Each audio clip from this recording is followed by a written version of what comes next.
আসসালামু আলাইকুম দর্শক, আজকে আমরা মাটির চুলায় কেক তৈরি করে দেখাবো। ভিডিওটা আপনারা শেষ পর্যন্ত দেখবেন। দর্শক, কেক তৈরি করার জন্য যা যা প্রয়োজন আমরা নিয়ে নিয়েছি। এইখানে 2টা ডিম, 2 কাপ পরিমাণ আটা, 2 কাপ পরিমাণ চিনি, 2 কাপ পরিমাণ তেল, 1 চামচ বেকিং সোডা, পরিমাণ মতন দুধ, কিছু কিশমিশ, কিছু বাদাম, একটা ডানো মিল্কের দুধ নিয়ে নিলাম। প্রথমে 2টা ডিম ভালোভাবে ফাটিয়ে নিব।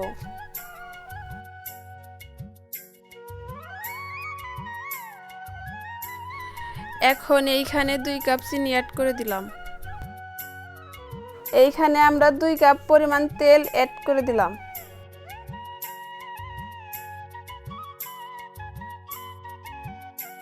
এটাকে আমরা 10 মিনিট ভালোভাবে মিক্স করে নিব।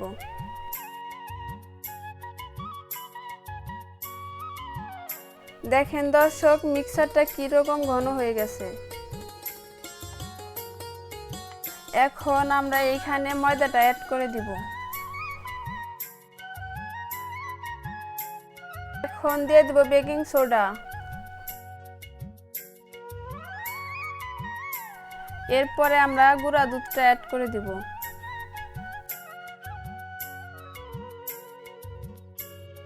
এখন আমরা এটাকে ভালোভাবে মিক্স করে নিব।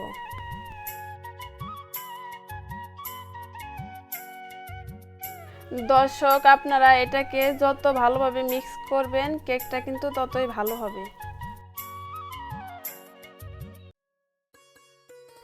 এখন আমরা এইখানে অল্প অল্প দুধ অ্যাড করে নিব।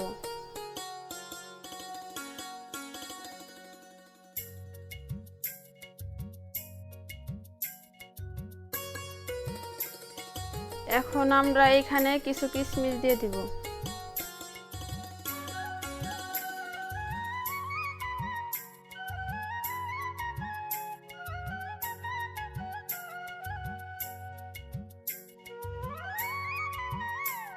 এখন আমরা কাঠবাদামগুলো কুচি কুচি করে কেটে নিব।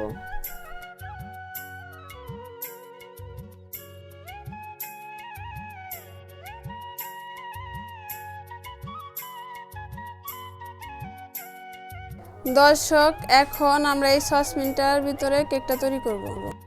এখন আমরা সসপ্যানে তেলটা মাখিয়ে নিব যাতে কেকটা না পুড়ে যায়।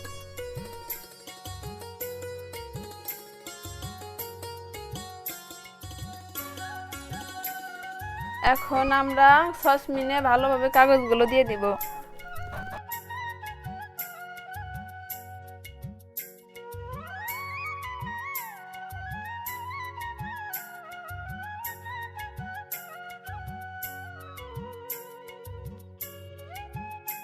এখন আমরা মিক্সারটাকে সসপ্যানে ঢেলে দিব।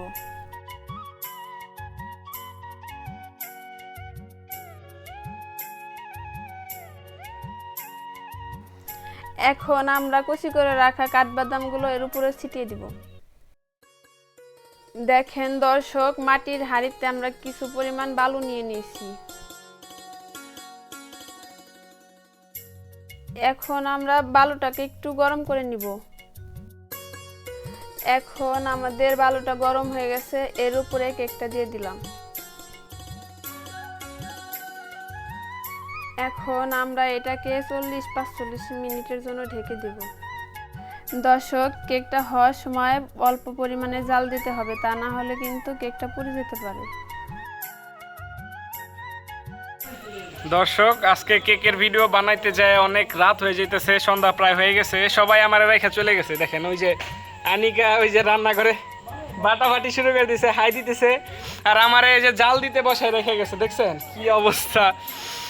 তো যারা ভিডিওটা দেখতেছেন তারা অবশ্যই ভিডিওটা লাইক করে দিবেন, আর চ্যানেলটা অবশ্যই সাবস্ক্রাইব করে দিবেন। তো দেখতেছেন কি কষ্ট করতেছি চ্যানেলের জন্য, আপনাদের জন্য।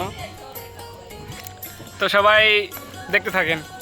তো দর্শক, দেখতে পারতেছেন আমাদের কেকটা কিন্তু একদম রেডি হয়ে গেছে। তো আমরা সসপ্যান থেকে প্লেটটার মধ্যে কেকটা নামাই নিলাম। এখন চারপাশের যে কাগজগুলো আছে সেগুলো আস্তে আস্তে সুন্দর করে উঠাই নিব। তো কেকটা দেখতে আমার কাছে অনেক ভালো লাগতেছে। তো আপনাদের কাছে কেমন লাগতেছে সেটা কমেন্ট করে জানাবেন। তো কেকের ভেতরটা এখন আমরা আপনাদের কেটে দেখাবো।